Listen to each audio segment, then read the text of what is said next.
se sentir à vontade ou frequentar ambientes que às vezes não tem a ver com a nossa fé, só para a gente poder, né, sociabilizar e participar. Onde está o limite dali? Boa pergunta. É difícil. Né? Então, levado a extremo, eu vou agora ao Rock in Rio, todo mundo lá, eu tô lá com Jesus, né? Uhum. E aí, por exemplo, o Halloween, que é algo que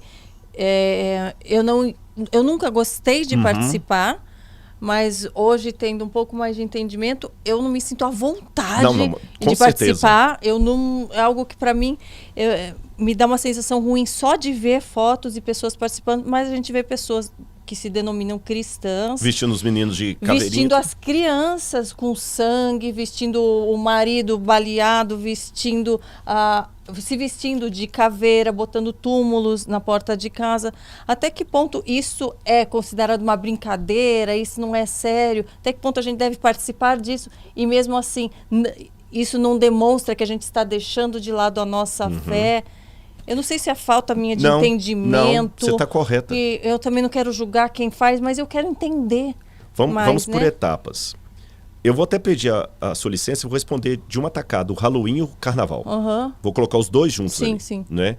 Qual a diferença do Halloween e Carnaval para Páscoa e Natal, que eu defendi uma participação moderada para até participar para o evangelismo? Sim.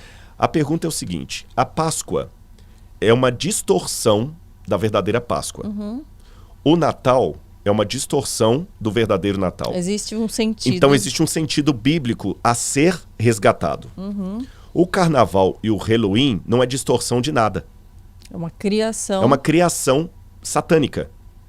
Então não há o que resgatar. A diferença para mim é muito nítida. A Páscoa, eu tenho que resgatar o verdadeiro significado da Páscoa. O Natal, eu tenho que resgatar o verdadeiro significado do Natal. Então, em que pese a Páscoa ter um invólucro pagão e o Natal também, eu vou, com sabedoria espiritual, tirar o invólucro pagão de ambas as festas para recuperar o verdadeiro sentido do nascimento e da morte de Jesus. Com relação ao Halloween e ao Carnaval, não há o que ser resgatado. O Carnaval começou com as festas de Baco, o deus do vinho. Daí vem a palavra bacanal, e até foi uma coisa triste, tanto com o Carnaval como com o Halloween. Aqui foi muito triste. Aqui, a igreja tentou cristianizar coisas pagãs para não perder o público pagão. Aonde você diz? No Carnaval e no Halloween. Olha o sentido contrário. A Páscoa e o Natal eram cristãos e foram paganizados. Outra foi invertido. O outro era pagão que foi cristianizado. O sinônimo não é igual. Mas o Carnaval foi cristianizado? Foi. De que maneira? Vou explicar. Lembra que eu falei que a Roma cristianizada cuidaria em mudar os tempos e a lei? Sim. Você já notou que o Carnaval, cada época do ano, cai numa data diferente? Você já se perguntou o porquê? Não. É porque o Carnaval, pasmem, faz parte do calendário eclesiástico da igreja. Ele é atrelado à Semana Santa. O que tem a ver uma coisa com a outra? Na época que a igreja tomou o poder, e aí realmente é uma coisa que a gente tem que tomar muito cuidado. Até o que eu falo, eu sempre piso em ovos. A sua pergunta ela é mais profunda do que uma resposta simples possa dar. Até que ponto eu posso ir sem negar a minha fé, a minha identidade? Porque, por um lado, não posso ser esquisito, separado do mundo. Por outro lado, não posso me mundanizar. A gente tem que ter uma ajuda espiritual para saber o divisor d'águas. Para você não se vender em prol da popularidade, ou dos likes, ou dos views. Então, vamos lá. A igreja tinha muitos pagãos que assustaram, que agora o mundo virou cristão, não por conversão, mas por um decreto imperial. As religiões pagãs continuaram existindo, mas elas ganharam cada vez menos espaço público. Imagine só, você estava seguindo uma religião pagã. Você estava na Basílica, que nessa época a Basílica era apenas um templo pagão. Constantino agora se converteu, se tornou cristão, e ele obriga que a igreja, que a Basílica que você frequenta se torne agora uma igreja cristã. E Basílica agora tem todo sentido. É uma igreja cristã grandona. Ou você aceita isso, você vai perder pontos com o imperador. Como muitos se vendiam, muitos se tornavam cristãos, assim, não por convenção, Perdão, não por conversão, mas por conveniência. Existe uma diferença entre vir a Cristo por conversão ou por conveniência. Muitos vieram, mas vieram trazendo essas práticas. E aí o diabo ganhou um ponto em relação ao povo de Deus. Por isso que quando eu falo dessas mudanças aqui, eu não estou atacando a igreja A ou B, irmãos. Esse crime da junção do cristianismo com Roma é um crime do meu povo, do povo cristão. Eu tenho que chorar por isto. Eu não posso agora, de dentro da minha igreja, começar a atacar outras igrejas, porque quando um pastor rouba o dízimo, quando uma igreja, a igreja católica, sanciona um paganismo, ao invés de ficar apontando o dedo, eu tenho que chorar, porque é o cristianismo. É o argumento que muito ateu está tendo do outro lado para falar que cristianismo não presta. Daniel, no capítulo 9, que você pode ler em casa, ele não ficou apontando os pecados de Israel, ele se identificou com o Israel pecador. Daniel era um homem santo. Ele falou, Senhor, nós temos pecado. Então eu peço a Deus perdão pelos pecados do cristianismo, que eu faço parte desse cristianismo, sabe? E infelizmente com dor no meu coração, com dor no coração de Cristo, porque o cristianismo é a igreja, é a esposa do Cordeiro, segundo o Apocalipse, o cristianismo juntou. Então o cristianismo começou a se vender e começou a pagar um preço. Já que os pagãos estão vindo, as festas dão muito dinheiro. E o dinheiro virava quermesse e dinheiro para as igrejas.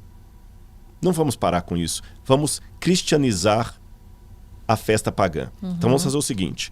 No carnaval, tanto é que há várias teorias dos etimólogos a respeito da origem da palavra carnaval. Uma delas, não a única, diz que carnaval vem de carnavale, o que vale é a carne, carnavalis em latim. Outros dão outras etimologias. Mas o que vale é soltar realmente tudo que você quer. Então a igreja colocou o seguinte, não, você pode pecar à vontade no carnaval. Só que é o seguinte, acabou o carnaval, aí vem o sábado, interessante, tem até o sábado de aleluia, porque é em homenagem a Saturno, tem uma história da mitologia greco-romana aí.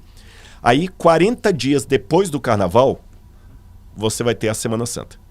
E durante esses 40 dias depois do carnaval, você vai ter que se penitenciar pelo que você fez no carnaval. Pelo que você fez no carnaval. E para você obter o perdão, você tem que ter uma indulgência dada pela igreja. Uma indulgência, assim, é uma forma de domínio da religião sobre as mentes, que lá na época do século XVI se tornou uma coisa vendida mesmo. A ponto que as pessoas podiam comprar indulgência, perdão, de um pecado que ele nem cometeu. Olha, é o seguinte, eu tô tentando não encher a cara de cachaça, mas eu sei que eu vou encher, então me vende já por antecipação uma aqui, pra cachaça que eu vou beber lá. Me vende um perdão por antecipação da menina que eu vou pegar ali na frente. É aquela questão do perdão, né? Já que Deus perdoa sempre, então eu peco de manhã, peço perdão à tarde. Pego de noite, peço perdão no outro dia. E com isso a igreja manipulava. Aí depois do carnaval tinha a quaresma, representando os 40 dias que Jesus passou no deserto. Aí você tem o domingo de cinzas. Lembra de que és pó e ao pó te tornar. E depois, quarta-feira de cinzas. Quarta-feira, né? de cinzas, desculpe. E aí vem justamente a Semana Santa. Então, e a Semana Santa que é o solstício de primavera.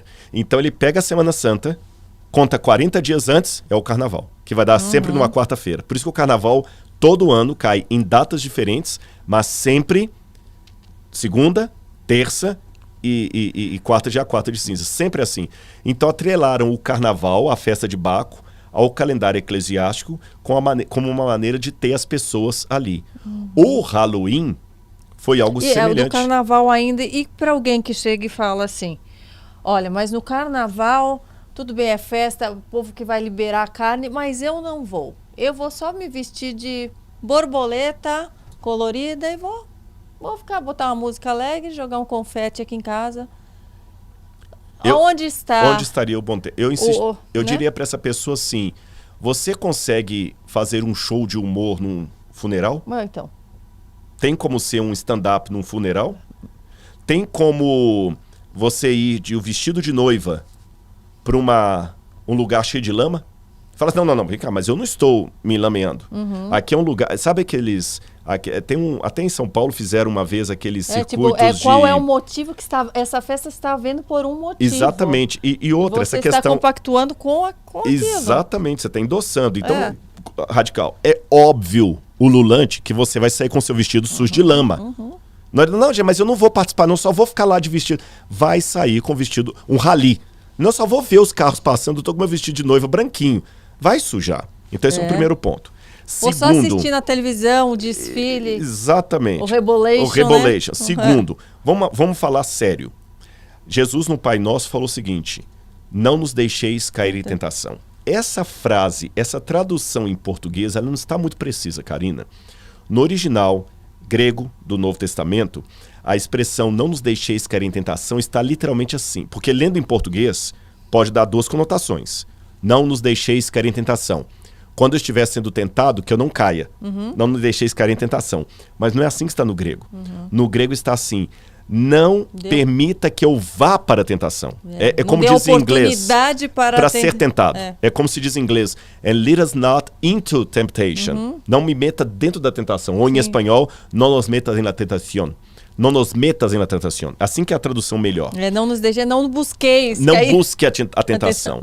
Então, veja bem, eu acho que a minha fidelidade com relação a Laura não está em eu assistir um filme pornô e resistir uma garota de corpo escultural que vai me fazer uma cantada logo depois do filme para ir com ela para a cama. Não é assim que eu vou provar a minha fidelidade com a Laura. Eu vou provar minha fidelidade com a Laura nem me colocando numa situação que eu possa ser tentado. Sim. Que é aí que o diabo toma.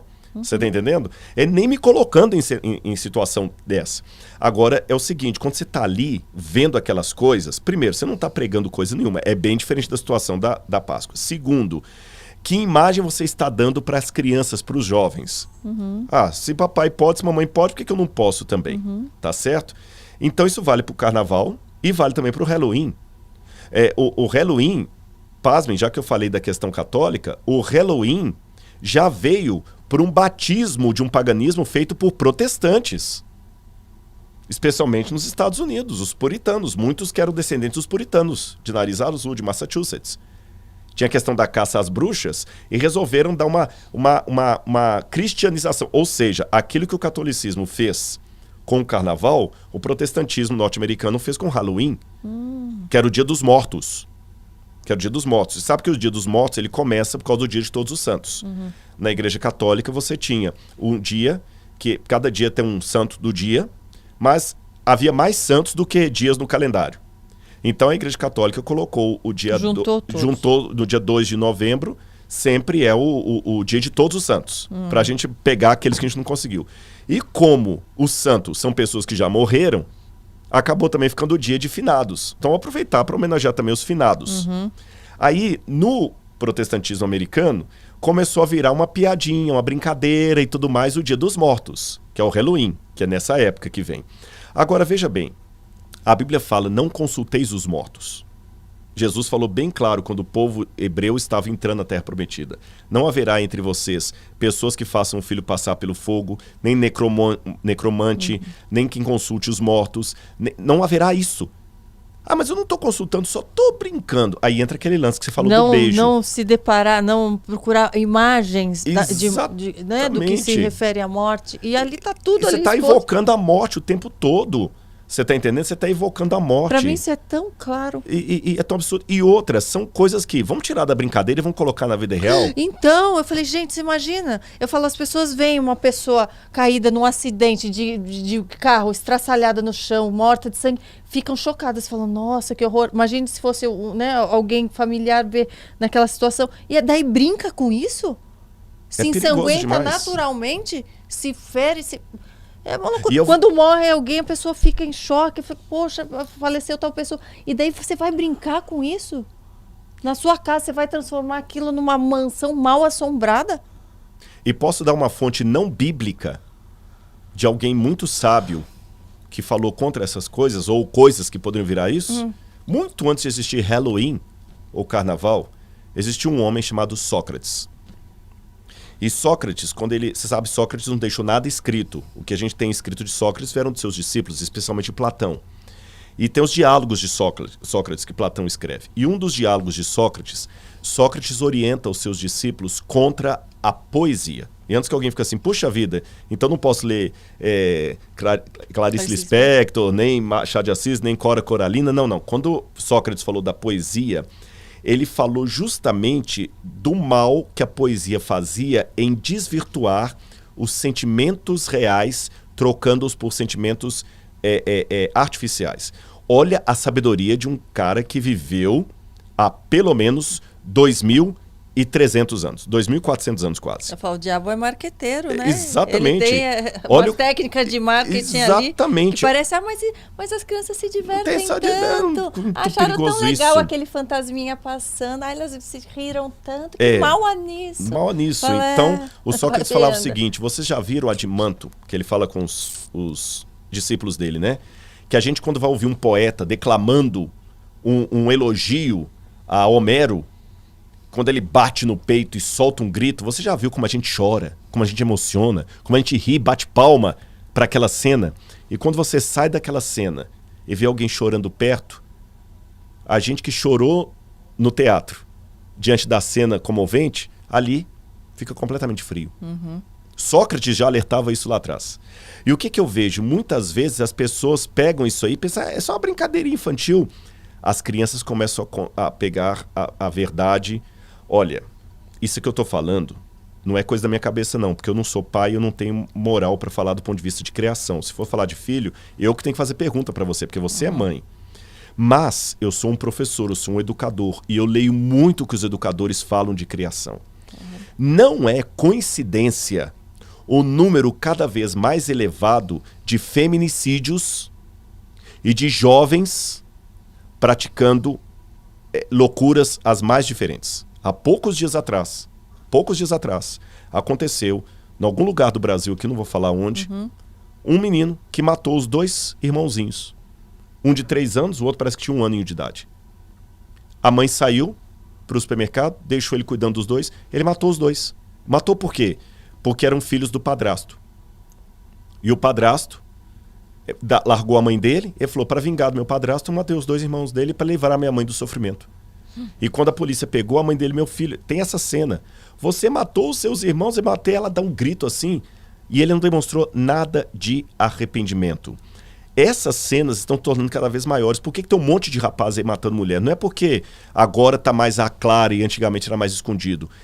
Existem estudos que mostram que o problema do feminicídio não é só uma questão que agora nós estamos sabendo e antigamente nós não sabíamos. Estão aumentando os casos de feminicídio. E por que estão aumentando? Por causa de uma criação de crianças que estão sendo criadas sem cercas, sem nãos, sem regras, com muita violência na cabeça. Ora, ele cresce assistindo Velozes e Furiosos. Quando ele pega o carro do pai e faz a mesma loucura no condomínio e mata uma pessoa, você acha que ele se inspirou em quem? Você tá entendendo? Ele tá amando aqueles joguinhos lá de computador. Eu fui numa casa de violência. De um casal, que a criança tinha 7 anos ou 6, uma caixa desse tamanho só de armas de brinquedo, mas uma caixa imensa. Depois ele vai fazer... E essa criança tem a caixa... E o pai achando o máximo. Achando o máximo e geralmente, sem querer julgar, porque são raros os casos que não são como eu vou descrever, é uma criança que não aprendeu a ouvir um não. Porque é mais fácil, Karina. Vamos supor, o menino tá lá enchendo a paciência, você dá o celular e ele cala.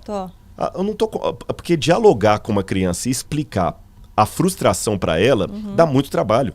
Nós temos um casal de amigos que é especialista em educação de crianças e a mãe estava contando que uma vez ela levou as filhinhas gêmeas e levou o filhinho mais velho e levou a filha de uma amiga para um shopping.